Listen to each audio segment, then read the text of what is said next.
All eyes on me when I walk in. Money machine where my heart. Hey, what's up, y'all? We back at it.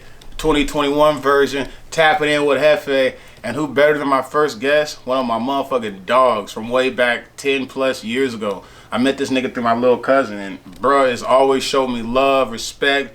Like, I see this nigga out somewhere, he's like, bro, BJ, what up, what up? Like, this nigga knows me as BJ. Yeah. Hefe is new to this nigga. Wow. But, anyways, what it is my partner, you know, he went away for a little bit. He did a little bit of time and shit. 7 straight. 7 straight. So, pretty much, we just gonna talk about that. I'm asking questions, and everything y'all are hearing, I'm hearing for the first time. So, really, it's just me catching up with my dog, and y'all get to be a part of this.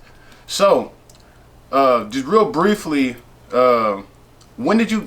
I'm not gonna go into like what you did, because you know that's on you to tell them when you want to. I mean, robbery, firearms, tripping. Keep it real. You want me to? I can't sugarcoat it. I've already been convicted, so I'm free now and I'm straight. So I got convicted of robbery, 2nd degree. Initially had a kidnapping charge. Was facing like 30 to 45 years in prison. Damn. And was nonchalant, laughing and joking and still being me. And you know. Damn, nigga. What so your first, okay, so when you got sentenced, you went to trial or you pled guilty, whatever the case may have you. That first week being in there, in your head, you're thinking, oh my goodness, I'm gonna have all this time. Your first week, like, how was that like on your mental? Like, I mean, to be honest, I had already embraced doing time a long time ago because I started off gangbanging. And so I knew the consequences of my actions. And so I wasn't stressed out over it. I was just maintaining my personality. I wasn't sad. I wasn't going to sleep crying. And you had OGs in the pod with me like, bro, do you realize, like, you looking at a gang of time? Like, bro, you 25, 26 years old, and they talking about 30 or 40 or better, and you running around here laughing, joking, talking crap. You nonchalant. Do you realize where you going? And I was like, man, I'm me. I'm doing me, period. And it really didn't really sink in. really? Nah. Damn. What I had accepted it. I knew I made pacts a long time ago with myself, like, kind of, and maybe it's out of ignorance, I don't know what it is. It's the first time I've really explored that, really talked about that, like. Yeah. So, okay, so that first week you was in there, your mind is made up, you've adjusted to how you're gonna be living for the next X amount of years. Do you immediately click up with people? Like, or do you kind of stick to yourself? Or being like you said you bang, do you link up with the people from your section on the outs, or how do you go about programming in there? Well, starting off in county jail, I got locked up. I'm from Riverside, so I got locked up in LA, and I kind of didn't know nobody, so I was on some loner stuff. Okay. So when you get to the yard, you get to the prison yard, you got your homies over here. You got the Crips over here, the Bloods over here, this group over here, that group over here. People hit you up before you even hit the yard. You're in the orientation building in a red suit, stuck in a cell for 24 hours. And they come to your door. Hey, where you from, homie? Oh, oh, well, your homie's over here in this building. Oh, yeah. Oh, you say you from where? So-and-so. Your homie so-and-so right over there. And so these people pull up on you. They come find out who you are when you hit the yard. So, I mean, immediately, you know, I checked in with, you know, the section I was from. Yeah. And we moved from there, you know. I wasn't even Muslim at the time. I'm Muslim now, so, but, you know, I was caught up. Yeah, we're going to get to that. But actually, we'll get to it real quick right now. How long did it take for you to go from, so I imagine you're a black dude, you was either Christian or Catholic before. Christian. just like every other nigga. You know, we grow up, we're getting fed something from a Bible that is, my take on religion is that there's one higher power for all, you know? That's a good take. That's acceptable. There is a higher power. There's not multiple gods. There's one God. And the people have broke off into all of these different groups. That's the issue. Instead of uniting under the one thing and the message that the prophets came with, worship God, obey the messengers. So, I mean, I came in there Christian and I seen hypocrisy, and they tried to force me to uphold Christian values that they couldn't even explain to me in the same sentence. Facts. And you hear this common phrase, "Oh, just have faith." How can you have faith in something you do not understand? You can only have a certainty of faith in something that you have knowledge and understanding of, which increases you in faith. But to just have blind faith and just believe because you said that's what it is, and it doesn't make sense to me, and you're trying to make it make sense, and it's like going over a person's head, and you just have faith. You're just putting a blanket over it. It didn't make sense. I was like, Yeah. I got put in a box in jail, like, and I started going to Islamic teachings. Yeah. Going back to the county jail, you got some OGs in there saying when you get to the pen, since you about to do about 20 or 30. Oh, this is the funny. We all over the place. I just got out a couple of days ago, so forgive me. I'll be all over it. But they so funny. They were saying, look, you about to get 40 years. You can do 20. If you don't make it after the 20, they'll do the rest for you. And I still don't understand what that means, but that's what they were telling me. Man, you can do 40, you can do 20 straight. Anything after that, they'll do it for you. I'm like, damn, these niggas say it like you going on a 4-hour trip to Vegas or something. So they tell me, some OGs put me aside, hey man, when you get up to the prison, holler at the Muslims. So I started talking to the Muslims and going to church. That's right. The pastor says, hey man, stop going over there with the Muslims. You need to only stay in the church. We over here talking about God. So when you told me to stop talking about God, I was offended by that. Like, stop going over here to this group who are talking about charity and righteousness, and you told me to stay away from that. I made me like skeptical of you. So yeah, it pushed me away. Yeah, most definitely. Yeah, one thing my aunt Nellie always told me: 2 things you don't want to get in arguments with people about, and I stand by this: politics and religion. Yeah, because that shit, it could go from a friendly conversation, but some people are passionate about rather their religion or their political belief, bro, and it's just, it becomes because what I'm trying to understand is when people say, "Oh, this is his truth, let him have it." I kind of believe like there's only truth and falsehood. And some people's truths may be falsehood. Yeah. Some people hold that robbing and stealing from everybody is true, it's good. That's a falsehood, So it's tricky. So when you were in there, what was your first piece of violence you witnessed? Like the first crazy shit that you seen, you were like, wow, this is gonna be a long ride. One morning we go to chow. And when you go to chow, it's probably like 100 some inmates in that chow hall. On a level 3, I didn't go to a level 4. Fortunately, I went to a level 3. I started off on a level 3. Which one were you at? Ironwood, level 3. Okay. They lock you in this chow hall. You're locked in. The door's closed. And when you're done, they open it up and let you out. So, they open the door, and literally like 2 feet away from us, one of the brothers, he almost gets stabbed in the neck. He gets stabbed somewhere up here. As far as we know, he got stabbed in the neck. Dude gets up to walk his tray over to the little dispensary where you throw your trays in and they wash them. And he books him. Everybody jumps up like, And I'm like, I don't know what to do. Froze up totally. Like, everybody like locked in. The police closed the door. One of the brothers grabbed the brother and slid him out the door. It happened so fast. Nigga said so fast. He got hit in the neck. The brothers pulled him away and slid him out the door because if he was bleeding to death, the police would have locked him in until they got all their coverage over there. Because now they got to come over there. They don't know what's going on. It could be a diversion. They locked us in there. And if it's a fatal wound, because people aim for vital spots, they're not playing, you will die in that chow hall waiting on them to get 20 or so officers before they come up in there. So luckily it wasn't like that, but when your sense of peace is shattered and you don't feel safe no more and you feel like it could be you any day, it's like it affects the heart, it affects you. Nah, hell yeah. It's I don't know, it's hard to explain, but I look at just that incident alone, just feeling my peace being shattered, and I thought about the things I'm doing to other people out there. whether it's robbing, stealing, or getting over on people. You know how you shatter other people's sense of peace and security.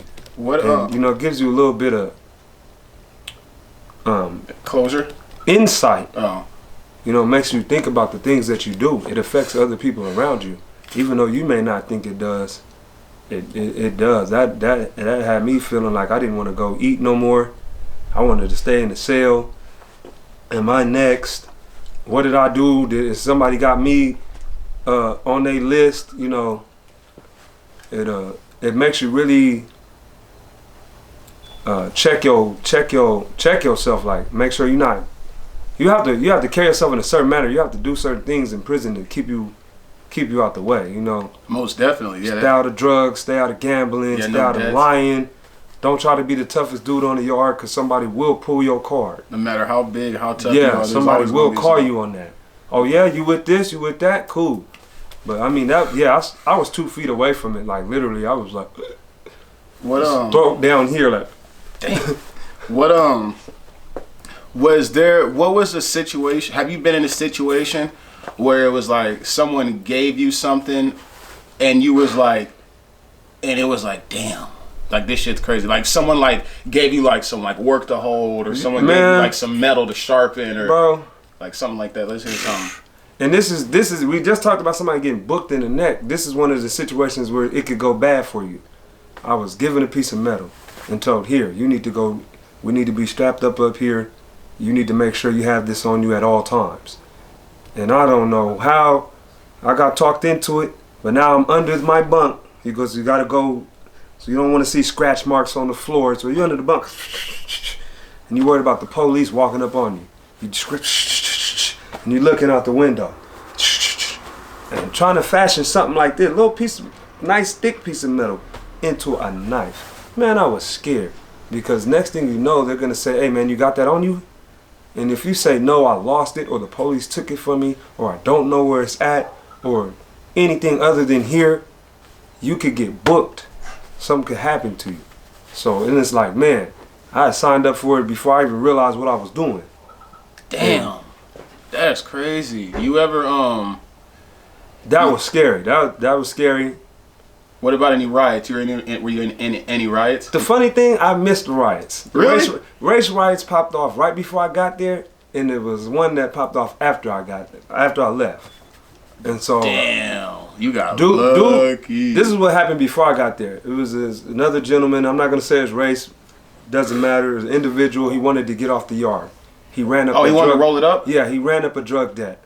And this is a way it doesn't look like you're rolling it up, but you're really gonna roll it up, or later on down the line you're gonna do it.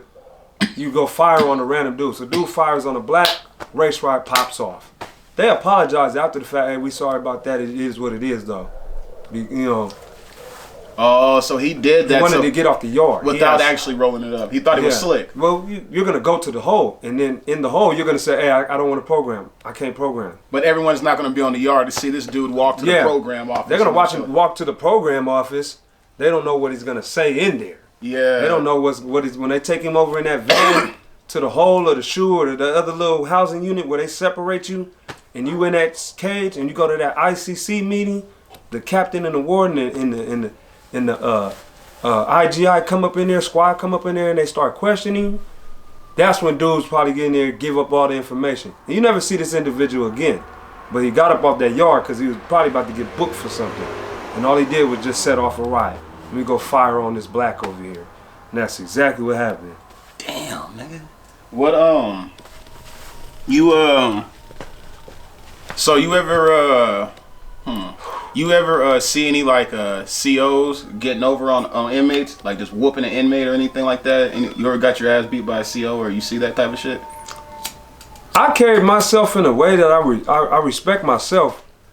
I learned how to respect myself and others, so I didn't put myself in situations where the police would yell at me or be in a position, because the rule in prison on a higher level yard, especially the yard I was at, there was plenty of lifers there, is you don't get into an argument with the CO. If you do, you got to fight them, and if you don't, it's like basically you got marked out in front of everybody, quote unquote, and now you could be a victim for not standing up to a CO. Yeah, exactly. Wow. That's why you don't argue with them in the first place. Holy shit. You know, it's rules. It's a world within a world. So I mean, I haven't seen anybody personally get beat up by a SEAL, but I've heard from firsthand accounts from other people. Would it be considered firsthand accounts or secondhand accounts from other people who's been around? I don't know. Y'all let us know in the comments. Yeah, because forgive me, I'm not good with words. I've heard from dude 25 years in prison, 20 years in prison, say, hey man, this dude assaulted the police, and they don't beat you up on the yard. They take you out of sight from everybody and they beat the dog crap out of you. Damn. Talking about sergeants coming in and giving you the extra boot while you cuffed up on your face, teeth knocked out. I mean, I've heard stories. Gunners shooting for the people on the yard and missed the dude that they really need to be shooting and hit an innocent person. Now he's dead. Didn't have nothing to do with nothing. Damn. What they hitting him with that Mini 14? Mini 14. Hey, I heard it's so efficient. Shout out 16 it's, to oh, life. Yeah. I've had cellies. I've done a lot of time in the cell with most of my cellies were lifers. I tell my little brother because he's out there thinking he's studying it, and I'm like, bro, if I add up all the time of the cellies I've been in the cell with and been on the yard with, been cool. I'm talking about Muslim brothers, non-Muslims, good brothers though. 20 here, 25 there, 20 here, 28 there, 30 here. I got almost maybe 200-300 years in the state prison. Damn. Amongst me that I've been around. That's soaked deep. knowledge up, got gained from, you know, in what we say in the Arabic is hikmah, wisdom from, you know, especially in that realm. You want to know the ins and outs of prison because it's not the free world. It's a whole nother ball game. You when you was in there, was there tell me about some of like the lowest points in there for you. The lowest points, well, the lowest point recently was my mom died in 2019 during the pandemic. I got the call. Not only my mom had died, I mean Kobe had passed away too that same week. Wow. Kobe passed. What day Kobe passed away? My birthday, January 26th. January 26th. My mom passed away on like January the 30th. Kevin's mom passed somewhere like close by. It was like within 3, 4, or 5 days of each other. Jug's mom? Jug's mom? Yes. I got that phone call. Hey man, mom's dead. I'm sorry to tell you this. Mom died this morning. And kept, whoop such and such, mom died too. I got that in one day. I cried on the phone. I sunk down like tears. Like it just hit you. I'm like, and I still feel I still feel like I haven't been able to mourn like that because you're still in prison. So you don't want to show, you want to be a grown man crying in front of everybody. It's like a sign of weakness or avenue that people can use against you. You know, there's predators in there. I tell people all the time. Some people they put on sheep's clothing and they're wool. So be aware of that. Prison is full of different people. So now that you mention that was a low point. Not even so much just in prison, but like amongst our people. Why is it like that? That you can't, if you show emotion for anything, you're weak. Rather it's for a female, rather it's over a family member, rather it's over a friend, whatever the case may be. If you show emotional side and that you're sad about something, why is it like that amongst our culture that you think? And I really like to ask you because you've been around a lot of OGs, you've been around a bunch of different dudes who's going through a lot of different shit, so you've seen a lot of different sides. Like, what is your opinion on that? I don't have a lot of knowledge. I know exactly what direction to send you to. It's a psychological effect that stems going way back to slavery. Suppressing emotions and pain. It's something that goes back far. You know, it's hard for me to explain, but it's a thing that needs to be examined because we're taught as young men, hey, you know, boys don't cry. For some, not everybody. Personally, my dad told me, hey, it's okay to cry, son. He told me that, and I was like, nah, I'm cool. Bro, because we feel like it's not macho. Facts. So, I remember my mom used to tell me, Why you crying like a little bitch? Quit crying. Yeah. I'll give you something to cry I about. feel like that's girly. And, Yeah. And in prison, you don't want to be considered girly or soft because you got dudes in here undercover, what we call bandits, you know, and will slide up under you. Hey, man, you need this, bro. Da-da-da. I remember I had a celly when I first got in the cell with a dude. He was a good celly. 20 years in prison. Hey, man, you hungry, bro? You want it? I was saying, no, I'm cool. I'm not. Stomach touching my back, though. But I'm like, nah, I'm cool. Because I don't know what ulterior motive you have. I don't even know you. Yeah. I just got put in this cell with you. And it's always a known fact that you don't accept stuff from people. Because some people give you things with stuff attached to that. And you don't even know it. And now he's been feeding you this whole week. A rice bowl here, rice bowl there. Oh, go into the bunk and get them chips, bro. Man, that man, bro, it's you, man. I ain't even chipping. I get $220 every month, man. And then later on down the road, hey, bro, you been eating all my food up, bro. I've been feeding you, bro. Da-da-da, man, you owe me. That's what bandits do. And now you done got yourself into something not even thinking. So you now owe me, bro. So now you're going to have to fight this dude or something. Yeah. I mean, it ain't even have to be sexual, bro. Y'all need you to get on that phone, I bro. didn't say nothing sexual. But I'm saying a bandit is a bandit. Oh, that's yeah, why. yeah. That's one of the main reasons in prison you don't accept, because it's famous bandits that did that. Yeah. We didn't all heard the stories of chocolate bars and candy and all this other weird stuff. These people are Honey true. buns and shit. Purple Passions and all these names that got thrown out there in the history of prison in California. These people are true. If you hit the yard with somebody that's been out 30, 25, 26, 27, 28 years, he gonna tell you some stories about those famous individuals. They famous in their own right, even though whatever they did was filthy. Yeah. They names hit the streets. Heard about names before I got to prison, and then was confirmed by dude. Oh yeah, we used to be on the yard back with dude in 1997 or 96. So you know, I've seen people get extorted. That's another thing. It's multifaceted. It's got many layers. You know, if a person get the feeling like you owe them, now I need you to get on that phone, call your mom and tell her wire that $2,000, or we gonna get on you. And you scared, and your pride and your ego and your everything that you stand for is put into question. Like, man, I need to either get on this phone or get off on him, get beat up, stabbed, or go roll it up. And you're not built like that, so you get on that phone and you call grandma and be like, Mama, I need you to send that money. I've seen people get extorted. Person, I'm like, damn. Can't be me, won't be me. I tell myself, that ain't gonna be me. We say a lot of people like, don't judge people. And I say, don't judge people.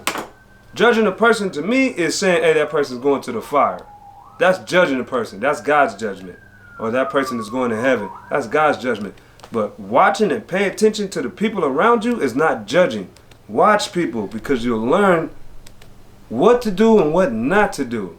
And when I seen violence acted on people, it learned from it. Like, don't do what he did. It's a saying I say all the time.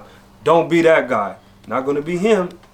Cause I'll be damned if I have to get on the phone to my mom and tell her some shit like hey, I need some money. Like, yeah, fuck that. You know what I'm saying? Excuse my language, but bruh, yeah, it was surreal. It was like, is this really happening? Like, dang. And they passing him around. Yeah. 1 minute this section is extorting him, now he over there getting extorted by the Crips. Like, bro. Damn. And when he can't get that money no more, he gone.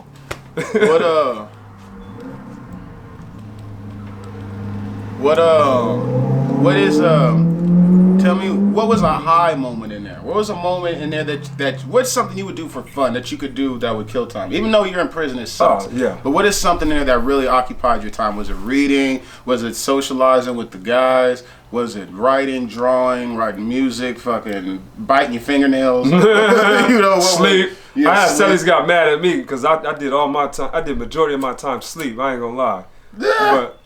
But no, I love reading. I stayed on the basketball court. Everybody looking, oh, bro, you ain't got no size. Well, I had to stay fast. I'm a small guy, so I have to beat you with speed on the court. Yeah. And so I didn't get bulked up and heavily. You know, I didn't want to be slowed down. I played basketball. Okay. I love basketball. And I learned. I went to the chapel. I learned Arabic. And for the people that understand Arabic, أنا أتكلم اللغة العربية قليل. I speak Arabic a little bit. I'm learn. I learned. I can read and write it. Alhamdulillah, by the permission of Allah, bi'idhnillah. I learned that, but I took time to learn, study about not only like my religious beliefs, but yourself. What makes you do the things that you do? How can you prevent making the same mistakes later on in the future? What you need to improve on. My high point, those are high points. And good point. My high point was when I got my GED. Nice. I cried. Nice. It was on a Juma Friday in the chapel. Nice. And I failed the math section 4 times. I was never good on math. English, science, biology. I wrote the essay. I passed that on the first whop. Boop. Passed. The math I failed 4 times before I passed it. And when the brother came in and said, "Hey man, you passed," I was like, "For real?" I didn't believe him at first. I was like, "For real?" I started crying, like a little bit of tears. But it was because, I told my mama when I went to jail, I said, I'm gonna get my GED. And then if I get my GED, I'm gonna try to get college. I didn't make no promise on the college, but I made a promise on that GED. And you did that for her. You did that for her, bro. I know she's happy for you. Man, she's looking down proud, bro. I was like, man, I did something. I made something happen. I took the time. I put in the effort, and I did that. What not to be all over the place. Yeah, man. But what is would you? I'd imagine you would eat spreads in there. Tell the people what's one of your favorite spreads you would eat. Sometimes we'll take a big trash bag, right? We'll take a big trash bag. We'll just put it on the table, and we'll get like everybody put in like maybe like 10, 20 soups. We'll big spread. We'll get everything, chop it up, pickles, everything, big table spread. All the Muslims will come together, maybe $100, $200, and we'll make a big spread. We'll invite the non-Muslims too. Tell them pull up with your bread pack, and we're gonna fill it up. You take your pack of bread, you open it like that, and you open up the middle, and you're getting all halal. You're getting fish and halal sausage and the soup, and it's a show of solidarity and camaraderie amongst the blacks on the section, because the blacks are in one section. Unfortunately, the whole day room is segregated. You got the blacks and the others on this side, and you got the SAs and the whites on that side. So we'll sometimes, a few times out of the year, we'll be like, man, we're holding a spread. I think we did a lot of stuff for like Juneteenth and certain events. Black August, we throw spreads. We'll have speaking engagements, and that was a good spread. It's so crazy. I had to catch up, get away from this institutionalization. I go to the store the other day. What do I get? I go get some sardines, some top ramen. Wallahi, sardines, top ramen, mayonnaise. I'm over here before I know it, walking out with a dang spread. With spread material. I'm like, I didn't even get no real tangible food. Oh, yeah, man. You were supposed to get what? A cowboy. So let me ask you something. You've been gone away. I know you've been hearing what's going on in the culture and whatnot. Oh. What are your thoughts on Takashi 6ix9ine? And what are your thoughts on Takashi 6ix9ine? Bro, first of all, I got away from rap, but I'm like, you out here promoting, I don't want to speak about him, but you can't be a person promoting a certain type of lifestyle, and then when it get crazy for you, you tell on everybody, and then you get back in the game, and then everybody accepts you. You got people still buying his records right now, like, man, he hard. Dude just ratted out everybody. And I was always taught, don't do the crime if you can't do the time. Facts. So you was running around here doing whatever, and allegedly, we don't, I'm not a lawyer, I'm not a judge, I'm not the DA. But you out here living this type of lifestyle, and when it go bad, you rat on the dudes that's around you. Anything, just be quiet and do the time with everybody else. Keep it solid. Let them figure out who's guilty and not guilty. You know what I'm saying? Because you guilty. You guilty in this world and the next. Yeah. You know what I'm saying? Yeah, you can't. No loyalty. I can't support that. It's weird to me. Like, It's like, Do you think it's right for a person that's been to prison and that's solid to do any type of business or anything with him on the outs? nah, cause I don't trust you. I mean, you're not loyal. There's no loyalty. There's no trust at all. You rolled on your squad, dudes that was with you, making money with you. Y'all, you totally went left to save your own skin. And why would I want to do business with you? Your character is shady. First of all, you got all these tattoos on your face. Your hair is pink, bro. I'm cool off that. I'm looking at you like Metro quadruple sexual or something. Like you got a whole bunch of stuff going on anyway.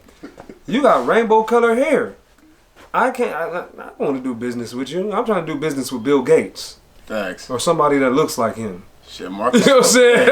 Hey, Martha Stewart didn't tell on no one. Yeah. You know what I'm saying? So hey, you know what I mean? That is. Well, not somebody that look like Bill Gates. Somebody that look like, I mean, there's professional, there's millionaire black people too. Let me rephrase that. Just look like him. That's the white guy, but I mean, not him. No, Islam teaches us that you can't do business with shady characters, because if he do something shady to you, now you knew that he was shady. That's on you. That's your bad. And Takashi, lie. Absolutely not. You might tell my girl that we was over here chilling with these other girls. You know how rich business people do it? They go get some coochie on the side. And he might go roll on me. He might pull what's the D'Angelo Russell? Remember D'Angelo Russell was with the Lakers? He was telling on Swaggy P? That's what Takashi would do. Bro, there is someone, bro, when I was messing with this chick back in the day, you know what I'm saying? This dude, we would go out and we'd be chilling with other chicks. But this nigga, bro, he'd be on the phone telling her shit. And this when cell phones just came out back in 2010, taking pictures and shit. And y'all know the nigga. Y'all know the niggas. I ain't finna give him no clout on this motherfucker. He ain't getting zero clout. But the nigga, he would send her pictures and videos and be texting like, yeah, he's over here with the Ashley and this, that, and the third. I'm like, bruh. You know, like, for real? That's what we doing? Like, so weak, bro. That's so weak, man. What are your did you get in any fights when you was locked up? Oh yeah. What was the one that just went the distance where it was like, this dude gave me a run for my money? And what was it over, if you could speak on it? If you can't say what it's over, you don't got it, but at least tell us about the fight. Well, we want to hear how you run for my money. Yeah. I got into a fight with my celly. First of all, I got into it with the OG homie in the day room, because he kept doing what you call that.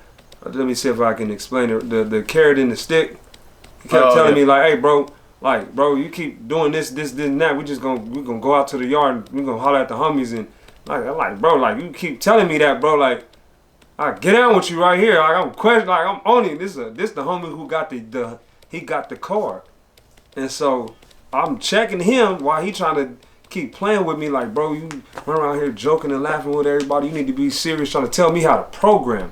And my whole life, I've always been ROP, run my own program, running own program. And so I kick back against that. You know, you're not going to dictate what I do.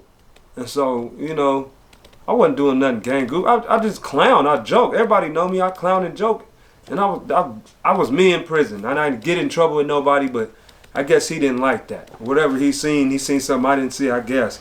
He felt that he needed, oh man, well you can get DP, niggas don't take you serious, blah, blah, blah. Fast forward, I'm in the shower now, and I see him talking to my celly. I'm like, and I feel it. They say people give off energy. I felt the negative energy from 20 yards away in the shower, looking out into the day room. I'm like, he over there, talking to my celly. I'm watching myself. Man, this nigga over here talking to my celly, bro.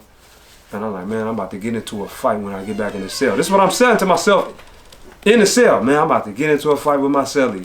Sure enough, day room recall. We in like cell 150. We get back into the cell. My celly like, you ready? I'm like, yeah. He swing. He big too. He ain't got no hands. He's trying to go for knockouts. And the cell is small, so he grabbed me. I'm a small dude, so he grabbed me. and we just in there tussling. He's stronger than me. We in there tussling, bro. Like really. That's what I learned. In the cell, they got lockers on the wall. No haymakers, jab game. All jab game. Get jab game up to par. You get stiff jabs. But we wrestling now, so, because I punched the wall a couple times in the bar, metal gets punched, it hurts after the fact. But yeah, so fast forward, we wrestling, we tussling in there. And I finally get him off my neck, bro. And I'm about to just UFC him. This dude talking about the police coming. And I look out the window, no police coming. And I swear I gave him a pass for that. I looked at him like, bro, you weak. I'm about to dog you. And you light-skinned. You just trying to wrestle me down. I'm about to beat your face. I'm older. He was a little 22, 23-year-old. That nigga said Eddie light-skinned. 27, I'm 27, 20, 28 years old. Dark as I'm about to. Because I really like. I outlasted him and had more wind. He started getting tired and I got him up off me. We was tussling on the ground. We went from standing up to on the ground like, and I got him up off of me and I was on him now. Like I'm straddling him like really about to. And he yells, the police are coming, And you don't want to get caught by the police. You want to do your thing and be chill. I look out the window, I don't see nobody. Low key, the blood, Damu homie, he seen the whole thing. He on the phone and he see it. So he like, your Sally did some weird. So, you know, after the fact, later on down the road, he telling people he whooped me in the cell. And I had to go pull the homie like, hey bro, tell people what happened. And if I wasn't, I'm telling you, if I wasn't for my Islam, I would have went to the yard and fired him up because it's like you trying to smut me and bro, you yelled the police was coming. You did some like gay shit, bro. Like for real. Damn, bro. You knew we was about to get whooped on. But basically the OG homie, politicked on me. You gotta watch out for older dudes in prison because they know they got tactics. They figure out ways and avenues to get shit done. And so just because he, I wasn't gonna sit there and take what he was saying to me lightly, he had my own celly get on me. And that's a prison thing that's been going on for a long time. It ain't gonna be somebody you don't know that get you. It's gonna be somebody that you know get you. If you get like from just, it could be regular fist fight to serious violence. It's gonna be somebody that come to you that know you. And even I've been involved in a few removals from the yard. So these were people I ate with and was cool with, laughing and joking with. When it come down to it, for the safety and security of what we got going on, and your number get called, dude's gonna get rid of you and don't feel no type of way about it because they gonna move you to another yard or they gonna move me, and I may not see you again unless I plan coming back to prison. And if you feel some type of way about that, then it is what it is. Keep it cracking. But what's the most disrespectful thing you've seen happen to someone and they got fired up for? Like that person reacted quick. Like, have you ever seen someone just walk by and like pour water on someone's head or some crazy shit? Like some craziest off the wall. Like, did this nigga really just do that? Let me think. Yeah, see, it's a good one. Got you thinking. Let me really, because I did only 7 years. That's not a lot of time. It's a lot to digest. I've seen a lot of stuff. Shit. Something sheer disrespectful, like. Mm-hmm. I've seen. I don't know.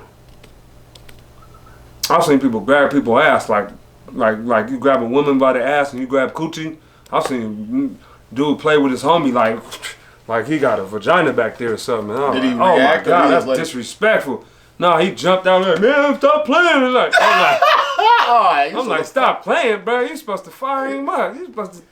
Yeah, he was supposed to take off on his chin for sure. That. For sure that. Severe sex play. Blacks don't do that stuff, but other races be in there sex playing each other. Some dudes be borderline gay.